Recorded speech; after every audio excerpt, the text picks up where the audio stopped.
Ya, gajah. Pandai lah jadi gitu. Oh. Tengok.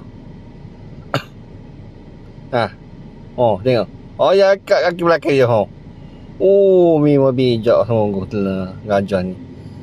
Memang pandai, memang terlatih lah. Tu saya puji. Oh.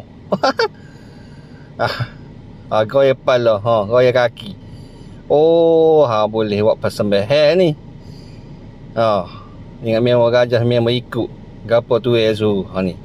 Tengok. Goyang kepala, goyang dah goyang, tengok. Yang goyang kaki dah. Tengok. Ayat tu aja bah. Gitu. Tu yang bagus-bagus.